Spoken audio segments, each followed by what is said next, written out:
चलो गंगा भैया, चलो चलो भीम सिंह जी चलिए, चलिए धर्म सिंह जी सागोनिया से भैया आ जाइए। मैं कहाँ खड़ूंगा?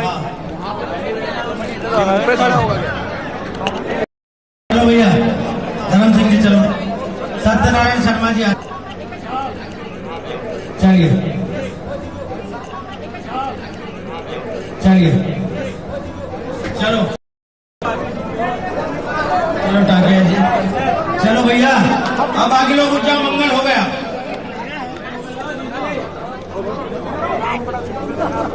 आप लोग काफी देर से यहाँ बैठे हुए हैं, सबका अभिनंदन है, स्वागत है। आज खातेगांव नगर में इस बुद्धिजीवी सम्मेलन के माध्यम से क्षेत्र के प्रसिद्ध चिकित्सक, शिक्षक, अधिवक्ता, व्यापारी,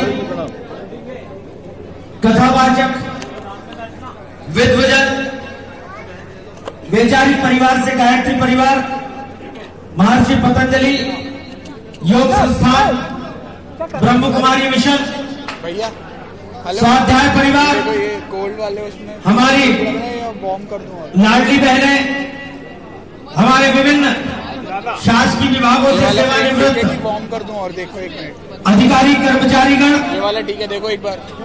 और नगर के श्रेष्ठ वर्ग को लाइट वाला या फिर हल्का येलो? यहाँ पर आमंत्रित किया गया है। मुकेश जी, दिनेश जी रुक जाइए, हो गया भैया, येलो ये नॉर्मल अब हो गया, रुक जाइए। चलिए सब लोग बैठ जाइए भैया, आप सबसे आग्रह बैठ जाइए। एक बार देखो, आगे के कार्यक्रमों में विलंब हो रहा है, सब लोग बैठ जाइए। आएगा यदि आप सबकी आज्ञा हो तो मैं इस कार्यक्रम को शुरू करता हूँ। एक बार मेरे साथ सब जोर से बोलेंगे, भारत माता की, भारत माता की। ठीक है। शरीर पर जिस तरह बुद्धि का नियंत्रण होता है, उसी तरह समाज की भी परिभाषाएं तय करने का अधिकार और दायित्व समाज के बुद्धिजीवी वर्ग को होता है। और ये बुद्धिजीवी वर्ग किसी भी विषय पर, किसी भी समस्या पर समाज की नीति को तय करता है। और इसलिए जब विचारों में एकरूपता आती है, तब एक अच्छे समाज और अच्छे राष्ट्र का निर्माण होता है। व्यक्ति कितना भी शक्तिशाली हो, यदि बुद्धि पर उसका नियंत्रण नहीं है तो वो शक्तिशाली शरीर भी कुछ नहीं कर सकता। इसलिए शरीर को चलाने वाली बुद्धि ही है, और इस समाज को, इस राष्ट्र को भी एक बुद्धि, एक आत्मा संचालित कर रही है। इसलिए समाज इस लोकतांत्रिक देश में एक अच्छी सरकार का चयन करे। हमारे संविधान को निर्मित करते समय संविधान की मूल भावना के अनुरूप समाज के कमजोर तबकों के लिए, उनके विकास के लिए, भारत को एक दुनिया का सिरमौर राष्ट्र बनाने के लिए जो सरकार काम करे, उस सरकार के प्रति जनमानस में अच्छी भावना बने, उस लोकतंत्र के महायज्ञ में उस अच्छी सरकार और अच्छे जनप्रतिनिधि को चुनने के लिए वातावरण बने। ये बुद्धिजीवी वर्ग की जिम्मेदारी है। एक पत्रकार जब किसी समस्या को उठाता है, अपनी कलम से उसे अपने अखबार में, अपने चैनल पर दिखाता है, तो लोगों का ध्यान आकर्षित करता है। एक चिकित्सक जब सरकार की स्वास्थ्य सेवाओं के प्रति लोगों को ढांढस बताता है, उनका इलाज करता है, तब एक व्यवस्था पुष्ट होती है। उसी तरह समाज के हम सब अंग जब किसी व्यवस्था के प्रति सकारात्मक भाव रखते हैं, तब वह व्यवस्था और उन्नति करती है। और जब हम किसी व्यवस्था को पसंद नहीं करते, तब उसके प्रति जो भाव हमारे अंदर उत्पन्न होते हैं, वो व्यवस्था को समाप्त कर देता है। इसलिए आज इस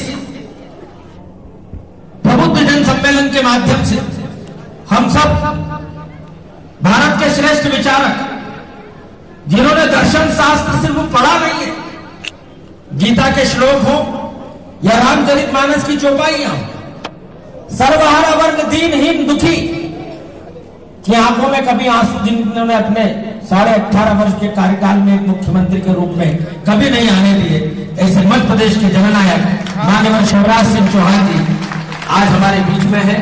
आपका जीवन एक अनुभव की पाठशाला तो है ही है, साथ ही साथ आपने जो किया है उसका अनुकरण भारत की कई सरकारें कर रही हैं। इसलिए आज आप सब लोगों के बीच इस खातेगांव विधानसभा क्षेत्र के प्रबुद्ध सम्मेलन में मैं माननीय शिवराज सिंह चौहान जी को आमंत्रित करता हूं। आप सब प्रबुद्ध जनों से संवाद स्थापित करें। माननीय शिवराज सिंह चौहान जी।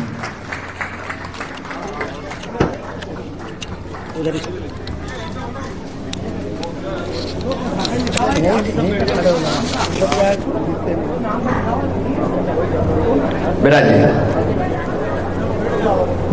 बोलिए भारत माता की, नर्मदा मैया की, खातेगांव और आसपास की जनता की, मेरी सभी प्यारी बहनों की, भाइयों की, भांजे भांजियों की, आपकी जय में हमारी जय।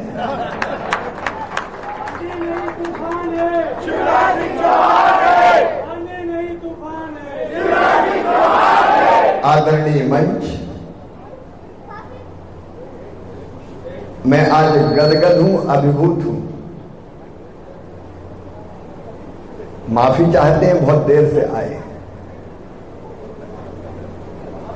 लेकिन जनता का जो अद्भुत स्नेह और प्रेम मिला, अभी मेरी लाडली बहनाएं आई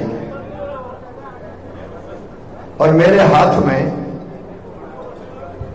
ये 10-10, 20-20 रुपया उन्होंने दिए। मैंने कहा काय के लिए? बोले हमारा भैया चुनाव लड़ रहा है, चुनाव लड़ने के लिए। और ये एक जगह नहीं हुआ, कल मैं इछावर में था, वहां भी कोई 10 का सिक्का, कोई 5 का सिक्का, कोई 10 रुपया, कोई 20 रुपया। और जब से मैंने आज खातेगांव विधानसभा में प्रवेश किया है, का बोधा से, तब से ये क्रम चालू है। गरीब बहनें आती है, गले लगती हैं, सिर पे हाथ रखती हैं और फिर ये पैसे देती है, कहती भैया ये चुनाव लड़ने के लिए। मैं धन्य हो गया सर। ये 10 रुपया करोड़ों की दौलत से बढ़कर है, करोड़ों की दौलत। और ये प्यार इस संकल्प को मजबूत करता है कि जब तक सांस चलेगी तब तक जनता की सेवा में कोई कसर नहीं छोड़ेगी। इस प्यार का सारा जीवन न्यौछावर है। मैं अपने आप को धन्य समझता हूं। हमारे सांसद जी रमाकांत जी, जिन्होंने बहुत शांति और समन्वय से 5 साल लगातार काम किया, और ऐसे कार्यकर्ता के मुझे जब तय किया पार्टी ने लड़ाने का, तो सबसे ज्यादा काम शायद रमाकांत भार्गव कर रहे हैं। हमारे युवा और लोकप्रिय विधायक जो लगातार, अब अगर नर्मदा जी का पानी छिपानेर से भैरूना तहसील में गया तो खातेगांव तहसील में भी आशीष लेके आए। लगातार कर्मठता के साथ जनता की सेवा करने का प्रयत्न। हमारे जिलाध्यक्ष राजीव जी, पूर्व विधायक गणपत जी, हमारे अलग अलग बोर्डों के अध्यक्ष पप्पू गोरा जी, भाई लखन जी, रघुनाथ जी, भीम सिंह जी, हमारे मंडल अध्यक्ष जी, लेकिन यहां चूंकि पूरा समाज है। आत्मनो मोक्षार्थ जगत हिताय च, आत्मा का मोक्ष और जगत का हित करने वाले, धर्म के क्षेत्र में काम करने वाले प्रबुद्ध जन यहां मौजूद है। तो डॉक्टर, इंजीनियर, प्रोफेसर, वकील से लगा के व्यापारी भाई तक यहां मौजूद है। गायत्री परिवार एक तरफ विराजा हुआ है, तो दूसरी तरफ कथावाचक। मैं आप सबको दोनों हाथ जोड़ के शीश झुका के बारंबार प्रणाम करता। वैसे भी हमारे यहां कहा गया, सिया राममय सब जग जानी, सारा जगत सिया राममय है। सृष्टि के कण कण में भगवान विराजमान है। हर एक आत्मा परमात्मा का अंश है। हर एक घर में बस वही समाया हुआ है। दूसरा कोई है ही नहीं।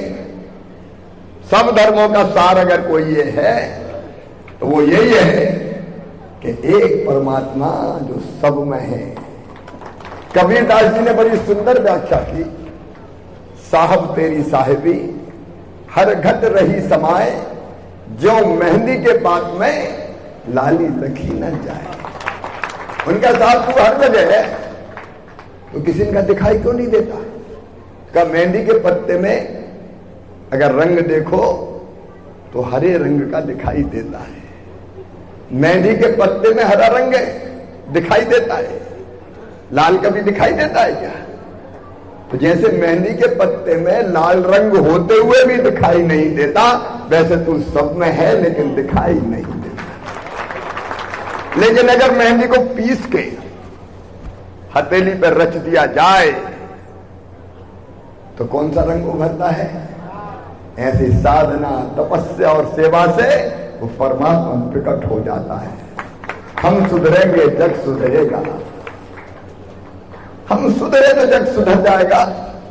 मेरे परम पूज्य गुरुदेव आचार्य पंडित श्री राम शर्मा ने कहा था जब मैंने पूछा, अब मन में यह भाव बचपन से दुर्मूल हुआ कि शिवराज मानव जीवन काय के लिए है रे? क्या केवल पेट भरने के लिए है? क्या केवल अपना परिवार चलाने के लिए है? तो उत्तर एक मिला कि नहीं, अपने लिए तो सब जीते हैं। कीट पतंगे भी जीते हैं, पशु पक्षी भी जीते हैं। अपने लिए जिए तो क्या जिए, तू जी ए दिल जमाने के लिए। और सब धर्मों का सार भी है, जिसको तुलसीदास जी ने 2 पंक्तियों में कहा, परहित सरस धर्म नहीं भाई और पर पीड़ा सम नहीं अदमाई। ये सब धर्मों का सार है। दूसरों का भला करने से बड़ा कोई धर्म नहीं है, और दूसरों को तकलीफ पहुंचाने से बड़ा कोई पाप नहीं है। ये सारे शास्त्रों का सार है। तो मन में ये कहा कि कर, सेवा का काम कर। अब बरसों से करते चले आ रहे हैं। एक प्रसंग आज याद आ रहा है। कोई आज योजनाएं, उपलब्धियां, मैंने ये कर दिया, तो कर दिया, आज नहीं कहूंगा।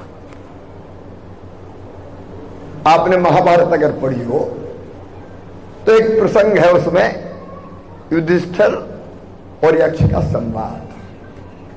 आपको पता है जब 5 भाइयों को प्यास लगी तो युधिष्ठिर ने ऊपर चढ़ के देखा तो दूर कहीं पक्षी उड़ते दिखाई दिए। तो कहा वहां पानी हो सकता है, सहदेव जा तू पानी लेके आ। सबसे छोटा सबसे पहले जाता है। सहदेव पानी लेने के लिए गए। जैसे ही उन्होंने पानी पीने की कोशिश की, यक्ष की आवाज आई, पहले मेरे प्रश्न का उत्तर दो। बिना उत्तर दिए पानी पी लिया तो तुम्हारी मृत्यु हो जाएगी। प्यास लगी थी, माने ने पी लिया तो मृत्यु हो गई। दूसरे भाई आए, तीसरे भाई आए, चौथे भाई आए, एक के बाद एक मृत्यु को प्राप्त होते रहे। बाद में युधिष्ठिर आए और जैसे पानी पीने को हुए, भाई तो मृत थे लेकिन प्यास लगी थी तो फिर वही आवाज आई।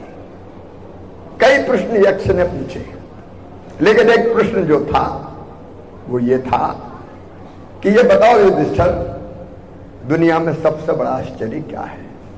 युधिष्ठिर ने कहा, मनुष्य पैदा होता है, बच्चा होता है, खेलता कूदता है, बड़ा होता है, पढ़ाई करता है और बड़ा होता है, शादी होती है, फिर उसके बच्चे होते हैं, फिर बच्चों की शादी करता है, फिर बूढ़ा होता है और फिर मर जाता है।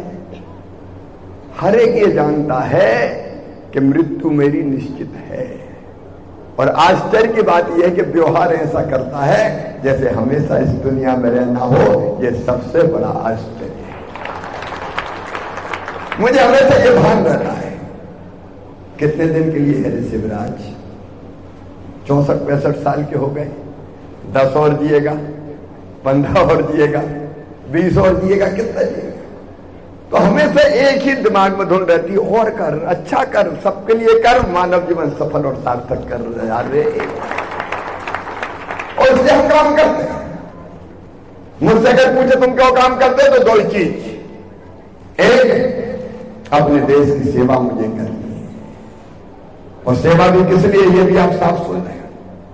ये देश है भारत, हमारी संस्कृति, हमारा दर्शन, ये भारत है जो भौतिकता की अग्नि में दग्ध विश्व मानवता को शाश्वत शांति के पथ का दिग्दर्शन कराएगा। विश्व गुरु बनके सारे विश्व को राह दिखाएगा। और ये आज नहीं काम में, हजारों साल पहले धरती ने कहा एकम सद विप्रा बहुधा वदंती, सत्य एक है, विद्वान उसको अलग अलग तरीकों से कहते हैं। संयुक्त राष्ट्र संघ के बाद, द्वितीय विश्व युद्ध के बाद संयुक्त राष्ट्र संघ बना, लेकिन भारत ने तो हजारों साल पहले मेरे ऋषियों ने, हमारे ऋषियों ने कहा अयम निजम परा वेत्ति गणना लघुचेत साम उदार चरिता नाम तो वसुधैव कुटुंबकम। ये मेरा, ये तेरा, ये सोच छोटे दिल वालों का होता है। जो विशाल हृदय के होते हैं वो कहते हैं सारी दुनिया ही एक परिवार है। हम हैं जो कहते हैं धर्म की जय हो, अधर्म का नाश हो और प्राणियों में सद्भावना हो। केवल भारत का नहीं, किसका कल्याण हो? विश्व का कल्याण। सर्वे भवन्तु सुखिनः, सर्वे सन्तु निरामया, सर्वे भद्राणि पश्यन्तु मा कश्चित् दुर्भाग् भवेत्। मेरी बेटी भी इस मंत्र को पढ़ रही है, धन्य ये धरती जिसने ऐसी बेटी को जन्म दिया। सब सुखी हो, सब निरोग हो, सबका मंगल हो, सबका कल्याण। अब जीवन में काम करना क्या करना है? एक देश की सेवा और दूसरे जनता की सेवा, और उसके लिए प्लेटफॉर्म चाहिए। तो मेरे लिए प्लेटफॉर्म है भारतीय जनता पार्टी। ये सर्वश्रेष्ठ दल है जिसके माध्यम से हम अपने प्रदेश की और अपनी जनता की सेवा कर सकते हैं।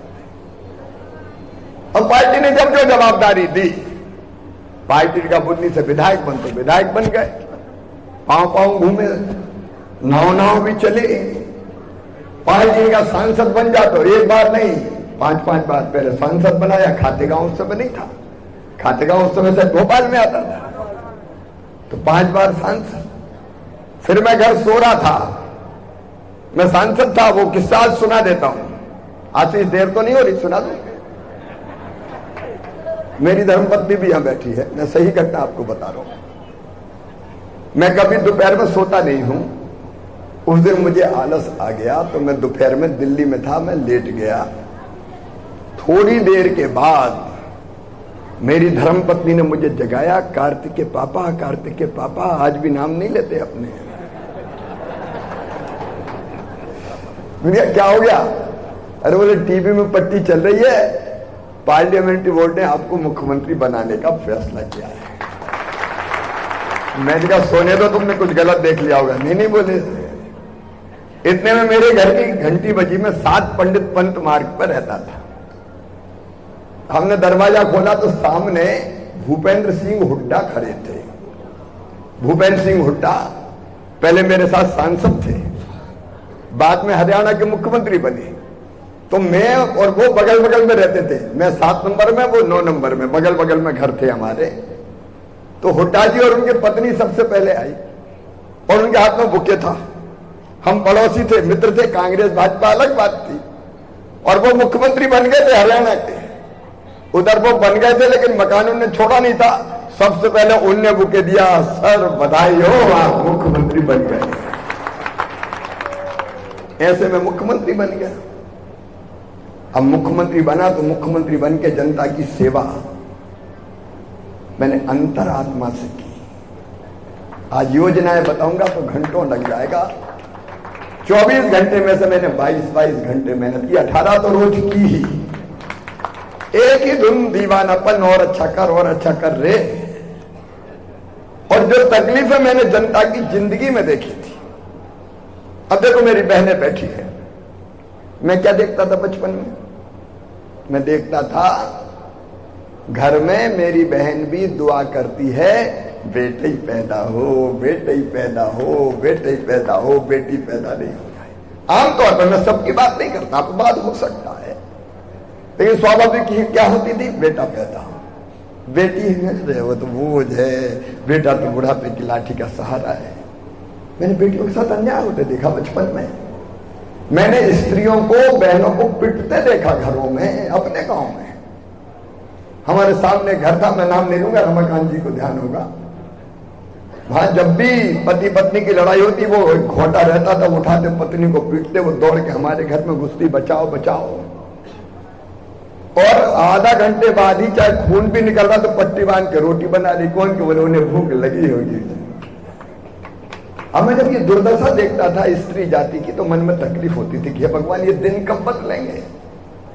इसलिए मुख्यमंत्री बना तो मैंने लाडली लक्ष्मी बना दी कि मध्य प्रदेश की धरा पे बेटी लखपति ही पैदा होगी, बोझ नहीं रहे, वरदान बना देंगे। मैं हर मैं योजना नहीं बताऊंगा। और लाडली बहना किस दर्द में से निकली मेरे? लाडली बहना निकली गरीब बहनों की मजबूरी देख के, क्योंकि मुझे लगता है कि भैया इस धरती के संसाधनों पर स्त्री जाति का भी तो कुछ हक है। क्या उसको मुस्कुराने का हक नहीं है? क्या उसको जीने का अधिकार नहीं है? क्या औरतें केवल रोने के लिए पैदा हुई है, आंसू बहाने के लिए पैदा हुई है? और मुझे लगा कि जब तक आर्थिक सशक्तिकरण नहीं होगा, बहनें पूरे सम्मान के साथ जी नहीं सकेंगी। और इसलिए मन में आया कि हर एक का बैंक अकाउंट हो और उसमें हर महीना तनख्वाह की तरह पैसे आए, ताकि बहन भी सीना तान के कहे मेरा। इसलिए लाडली बहना किसान भाइयों में वो दर्द देखता था। 18% पे ब्याज, मैंने कहा कि 0% जितना ले जाओ उतना ही लौटा दो। एक ने किसानों का दर्द देख कर बनाई। ओले पाले में फसलें खराब होती थी, ऊंट के मुंह में जीरा बीज जैसी राशि नहीं मिलती थी। एक जमाना था, आपको ध्यान होगा, हमने उसको असीमित बढ़ाई। पहले पाला नहीं आता था, प्राकृतिक आपदा में, मैं विस्तार में नहीं जाऊंगा, समय ज्यादा हो जाएगा, लेकिन किसान की जिंदगी कैसे बदले, गरीब की जिंदगी। और मेरे भांजे भांजे, ये बिटिया बैठी है मेरी, ये पढ़ सके ढंग से, इसलिए मेडिकल इंजीनियरिंग की पढ़ाई के लिए पैसा भी मैं सरकार के खजाने से भरवाऊंगा, चाहे किसी जाति और समाज की हो। एक नहीं, एक श्रृंखला। और विकास के काम आप देखो, लंबी बात नहीं करेंगे। उस जमाने की सड़कें, गर्मी के दिनों में खेतों में गाड़ियां चलती थी, सड़कों के जाल। अब मैं आज उस पर नहीं जाऊंगा, लेकिन मैंने क्यों किया? आपकी भलाई के लिए, विकास के लिए और मानव जीवन की सार्थकता के लिए। और एक बात, देश के हित में कौन सी पार्टी? तो निसंदेह केवल भारतीय जनता पार्टी। कितनी दुर्दशा थी 2014 से पहले, आप देखिए देश की, कहीं मान नहीं, कहीं सम्मान नहीं, क्या हालत थी देश की। घोटालों का देश कहा जाता था, पिंडी पिंडी से देश डराते थे। भारतीय जनता पार्टी, अटल जी, अडवाणी जी, नए भारत के उदय का सूत्रपात किया। कहां ले गए अटल जी हिंदुस्तान को? और उसके बाद सौभाग्य से आई नरेंद्र मोदी जी, अमित शाह जी की जोड़ी, जेपी नड्डा आज अध्यक्ष है। आज कहां देश पहुंच गया? दुनिया में चारों तरफ भारत की जय जय हो रही है। धारा 370 हट गई। अयोध्या में दिव्य और भव्य मंदिर में भगवान राम लला बैठेंगे। लोग कहते थे वैसे ही कह रहे हो, ये होगा थोड़ी। लेकिन आपने देखा धूमधाम से 22 जनवरी को दिव्य और भव्य मंदिर में राम लला विराजमान हो गए। नरेंद्र मोदी जी, भारतीय जनता पार्टी, ये चमत्कार किया। कितने मैं ज्यादा काम नहीं गिनाऊंगा, लेकिन बताओ क्या बीजेपी और मोदी जी के बिना ये संभव था? ये नहीं था। इसलिए भारतीय जनता पार्टी हमारे लिए आज एक वैभवशाली, गौरवशाली, संपन्न, समृद्ध और शक्तिशाली भारत का निर्माण नरेंद्र मोदी जी के नेतृत्व में हो रहा है। और संकल्प है विकसित भारत का संकल्प। उस संकल्प को पूरा करने के लिए हम लोग काम कर रहे हैं। तो मैं अपने जीवन को धन्य मानता हूं कि मैं भारतीय जनता पार्टी का कार्य करता हूं। इसलिए मैं बीजेपी में हूं, इसलिए थोड़ी कि कोई पार्टी में जाना तो बीजेपी में चले जाओ। और सच में मुझे दुख होता है, क्या तो प्रसन्नता नहीं है। कांग्रेस दुर्दशा को प्राप्त हो रही है। अब बताओ, धारा 370 का विरोध करने का क्या क्या सवाल था? क्यों विरोध किया कांग्रेस ने? कश्मीर हमारा अभिन्न अंग था। नेहरू जी ने उस समय युद्ध विराम नहीं किया होता तो पाक ऑक्युपाइड कश्मीर हमारे कब्जे में होता। नेहरू जी ने ऐतिहासिक भूल करी। कश्मीर का एक क्या हिस्सा पाकिस्तान में रह गया। और अगर मोदी जी, अमित शाह धारा 370 समाप्त करते तो ये विरोध करते हैं। एक नहीं, अनेकों ऐसे काम जो और कोई नहीं कर सकता था, नरेंद्र मोदी जी के नेतृत्व में हो रहे हैं। और इसलिए मैं ज्यादा समय नहीं लूंगा। हम भारतीय जनता पार्टी के कार्यकर्ता हैं। मुझे मुख्यमंत्री का, मैं मुख्यमंत्री बना, फिर कहा कि अब दूसरा काम करना है, अब तू सांसद बन। तो सांसद लगी। देखो, जब आप एक बड़े मिशन में काम करते हैं, बड़े उद्देश्य के लिए काम करते हैं, तो आप तय नहीं कर सकते आप क्या बनोगे। वो मिशन तय करता है कि आप कौन सा काम करोगे। भारतीय जनता पार्टी ने कहा कि अब तू सांसद बन। मैं सांसद का चुनाव लड़ रहा हूं और नर्मदा मैया ने बुलाया, इसलिए खातेगांव वालों में आपकी सेवा के लिए, मैं आपकी सेवा के लिए आया हूं। और 5 साल इस टीम के साथ मिलके हमारे विधायक ऊर्जा बांध है, ये पूरी टीम बैठी और बुद्धिजीवियों के साथ आपके साथ मिलके। मैं तो मामा और भैया हूं, कोई नेता थोड़ी हूं। हालत खराब हो गई मेरी, आते आते कुत्तों ने गले लगाया, कई ने कहा जोर से मामा, तो हड्डियां कड़कड़ा गई मेरी। मैं तो दुबला पतला हूं, हाथ मिलाते ही तो बिल्कुल ऐसा कचर देते, मामा मामा। मेरी माताएं बहनें गले आके, देखो क्या परम सौभाग्य मेरा, शायद एक नेता में हूं, नेता नहीं भैया, कि कोई भी बहन बेहिचक आके अपने भाई के गले लगती है। ये मेरा, ये पवित्रता के संबंधों ने मेरा जीवन धन्य कर दिया। तो मैं तो आपकी सेवा के लिए आया हूं। मुख्यमंत्री रहते हुए भी खातेगांव, कन्नौज, हिरण्यगांव, निमावर की सेवा में कसर नहीं छोड़ी। और अब तो हम लोग मिलके, आज ये नहीं कहूंगा बहुत लंबी बात, लेकिन हम आदर्श संसदीय क्षेत्र खातेगांव, कन्नौज और विदिशा को बनाएंगे। अब ये मेरा संकल्प। और केवल बीजेपी के लोगों के साथ नहीं, ये तो हमारी टीम है ही। आपका साथ चाहूंगा, आपका साथ, मिलके काम करेंगे, पूरा समाज मिलके एक हो जाए जी। समाज का बुद्धिजीवी वर्ग, हम मिलके कई अभियान चलाएंगे। सड़क, बिजली, पानी, पुल, पुलिया, सिंचाई, ये तो करेंगे ही, लेकिन समाज को दिशा देके हम पर्यावरण के लिए काम, बेटी बचाने के लिए काम, महिलाओं का सम्मान बढ़ाने के लिए काम, स्वच्छता के लिए काम, शिक्षा के उच्च स्तर के लिए काम, स्वास्थ्य के लिए काम, कई अद्भुत काम करेंगे अपन। मन लगा के, मुझे लगता है 5 साल भगवान ने इसलिए मेरे लिए रखे, जी जान लगा के आपकी सेवा करें। एक आदर्श क्षेत्र बने हमारा विदिशा संसदीय क्षेत्र। रेल लाइन चालू करवा देना, 26 में रेल लाइन। देखो, ये रेल लाइन भी मेरे भाई, अगर हम नहीं होते, सुषमा दीदी नहीं होते, तो कभी कल्पना नहीं कर सकते। कोई सोचता था कि, कोई सोचता था होगी। ये है भी तो पहली बार जब हम सांसद थे, हमने मामला उठाया कि बुधनी, कोई पागल कहते थे जब कांग्रेस का राज था, मैंने बात उठाई कि बुधनी, नसरुल्लागंज, खातेगांव, कन्नौज होते इंदौर रेलवे लाइन। बोले पागल है, कहां से रेलवे लाइन जाएगी। लेकिन हम हैं तो संभव है, और मोदी है तो नहीं। विकास के काम मिलकर आपके साथ करेंगे, धर्म और अध्यात्म के क्षेत्र में भी आगे बढ़ के काम करेंगे। और इसके लिए आज आपका आशीर्वाद मांगने आया हूं। आपका प्यार दीजिए, आपका आशीर्वाद दीजिए। आइए एक नया इतिहास रचें, और मैं भी जीवन के इस उत्तरार्ध में कुछ ऐसा कर जाऊं कि मेरे मन में संतोषों के सिवाय जीवन धन्य कर लिया। इसलिए आज खातेगांव की जनता को प्रणाम करने आया हूं। और कई कार्यक्रम नहीं थे, प्रबुद्धजनों का कार्यक्रम था, लेकिन रास्ते में गांव गांव में लोग मिलते गए, गले लगते गए, फोटो खिंचवाते रहे, पकड़ पकड़ के घर में ले गए, कहा चल तू। अब ऐसा भी तो नेता होना चाहिए जिसको पकड़ के ले जाए, घर चलो। तो इसलिए देर हो गई, मैं माफी चाहता हूं। सभी संगठन जो यहां उपस्थित है, मैं एक बार कहता हूं, विकास के लिए, जन कल्याण के लिए, आदर्श क्षेत्र के निर्माण के लिए तोड़ दो पार्टियों के बंधन और आ जाओ हमारे साथ मिलकर एक नया इतिहास, एक नया इतिहास, प्रगति और विकास का। अरे क्या के लिए पार्टी होती है, और कांग्रेस में देखे क्या करोगे, वो कोई सार्थक होना है क्या? तो सब एक तरफ हो जाओ। हम समरस गांव बनाए और गांव की बैठक करें और तय करें कि सरपंच जी के झगड़े अलग, इस बार हम सब मामा के साथ, हम सब भैया के साथ, हम सब मोदी जी के साथ एक नया इतिहास रचा जाए इस क्षेत्र में। और सिर्फ बुद्धिजीवी वर्ग भी केवल बीजेपी कार्यकर्ता नहीं, वो भी गांव गांव जाके ये सहमति बनाए कि देश के लिए, प्रदेश के लिए, अपने क्षेत्र के लिए चलो भाजपा के साथ, मोदी के साथ, मामा के साथ। मुझे पूरा विश्वास है आपका प्यार और आशीर्वाद मिलेगा। चुनाव मैं नहीं लड़ूंगा, चुनाव आप लड़े, क्योंकि आप ही से विराज है, मैं ही आप हूं और आप ही मैं हूं। एक ही चेतना हम सब में है, एक ही चेतना हम सब में है।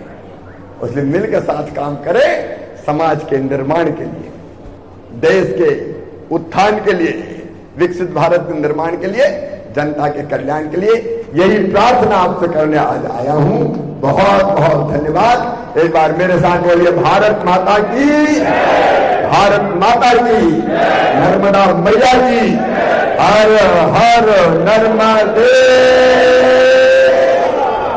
बहुत बहुत धन्यवाद माननीय शिवराज सिंह चौहान जी। आज यहाँ पर पूर्व सैनिक, प्रबुद्धजन, जिन्हें आपका मार्गदर्शन मिला और जिन्होंने आज ये भावना यहाँ आकर व्यक्त की है, जिस तरह आपने निर्विवाद